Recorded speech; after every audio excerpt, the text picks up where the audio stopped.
মাত্র ১৪৭০ টাকার মধ্যে আপনি ঘুরে আসতে পারেন সমুদ্র, পাহাড় আর প্রাকৃতিক সৌন্দর্যে ভরপুর সীতাকুণ্ড থেকে। বিশ্বাস হচ্ছে না তো? তাহলে ভিডিওটা শেষ পর্যন্ত দেখুন। কম টাকায় একদিন এক রাতের জন্য হোটেল বুক করা থেকে শুরু করে পাহাড় ট্রেক ও দুপুরের খাবার, সাথে থাকছে বিভিন্ন টিপস এন্ড অ্যাডভাইস। আমরা আসলে প্রথমে ট্রেনে যেতে চেয়েছিলাম, কিন্তু টিকিট পাইনি বলে তাই বাসে করে রওনা দিলাম নবীনগর থেকে সীতাকুণ্ড। বাস ভাড়া মাথাপিছু মাত্র ৪০০ টাকা। বাজেট ট্যুরের জন্য এটা একদম পারফেক্ট। বাস থেকে নামার পর আমরা একটু ঝামেলায় পড়ি, হোটেল খুঁজে পাচ্ছিলাম না কিছুতেই। অনেক খোঁজাখুঁজির পর অবশেষে পেয়ে গেলাম হোটেল সৌদিয়া। ভাড়া পড়লো জনপ্রতি মাত্র ২০০ টাকা। আহামরি তেমন কিছু না, কিন্তু যেখানে ঘোরাটা মেন প্রায়োরিটি সেখানে হোটেল নিয়ে এত চিন্তা কিসের। আমাদের ব্যাগগুলো হোটেল রুমে রেখে সীতাকুণ্ড বাজার থেকে সকালে নাস্তা করলাম। নাস্তার জন্য খরচ হয় মাত্র ৬০ টাকা। সীতাকুণ্ড বাজার থেকে চন্দ্রনাথ পাহাড় সিএনজি ভাড়া জনপ্রতি মাত্র ২০ টাকা। গাড়ি থেকে নেমে পাহাড়ে ওঠার জন্য লাঠি নিলাম।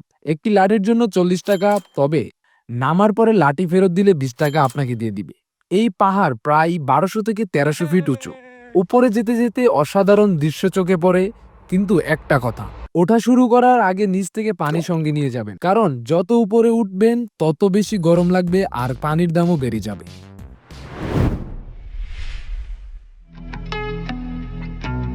যেতে যেতে ক্লান্ত হয়ে গেলে মাঝে মধ্যে থেমে বিশ্রাম নেবেন।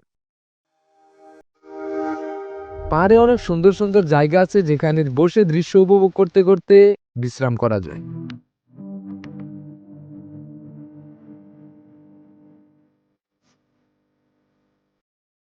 শেষ পর্যন্ত আমরা পৌঁছে গেলাম চূড়ায়। পাহাড়ের মাথায় দাঁড়িয়ে নিচে তাকালে মনে হয় আমরা আসলে জীবনের অনেক ছোট একটা অংশ, কিন্তু স্বপ্নগুলো অনেক বড়। পাহাড় সবসময় আমাদের একটা শিক্ষা দেয়, জীবনে যত কষ্টই আসুক ধাপে ধাপে উপরে উঠতে থাকলে একসময় চূড়ায় পৌঁছানো যায়। আর চূড়ায় ওঠার আনন্দই আলাদা। সামনের দৃশ্য একেবারেই অপূর্ব, সবুজ পাহাড়, নিচে গ্রাম আর দূরে সমুদ্রের নীল পানি। সত্যি একবার এখানে এলে মন ভরে যাবে আপনার।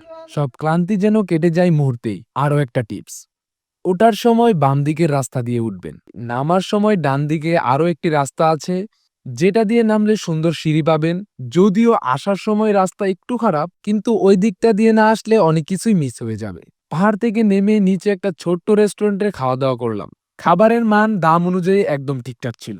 না খুব বেশি ভালো, আবার খারাপও না। তবে আমি বলবো, যদি ভ্যারাইটি চান তাহলে সীতাকুণ্ড বাজারে গিয়ে খেতে পারেন। সেখানে অপশন বেশি পাবেন।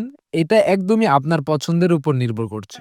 তবে হ্যাঁ, বাজেট ট্যুরে আসলে যত কম খরচ তত বেশি মজা। আরেকটা গুরুত্বপূর্ণ কথা বলে রাখি, যারা জুলাই থেকে অগস্ট মাসের মধ্যে সীতাকুণ্ড আসবেন তারা একটু সাবধানে আসবেন, কারণ এই সময় বৃষ্টি বেশি হয় আর বৃষ্টির কারণে পাহাড়ে ওঠানামা অনেক জায়গায় বেশ কষ্টকর হয়ে যায়। রাস্তা পিচ্ছিল থাকে, তাই হাইকিং করতে গেলে স্লিপার বা সাধারণ জুতা একেবারেই না। সম্ভব হলে ভালো গ্রিপে ট্রেকিং জুতা না হয় হ্যাংলেট ব্যবহার করতে পারেন। তবে বৃষ্টির কারণে পাহাড় আরো সুন্দর আর সবুজ হয়ে ওঠে, তাই কষ্ট যেমন থাকবে সৌন্দর্যও ততটাই উপভোগ করতে পারবেন। ভিডিও কেমন লাগলো কমেন্ট করে জানাবেন, আর এরকম ভিডিও মিস না করতে চাইলে ফলো করতে হবে। শেয়ার করুন আপনার সীতাকুণ্ড ট্যুরের সঙ্গীকে। আল্লাহ হাফেজ।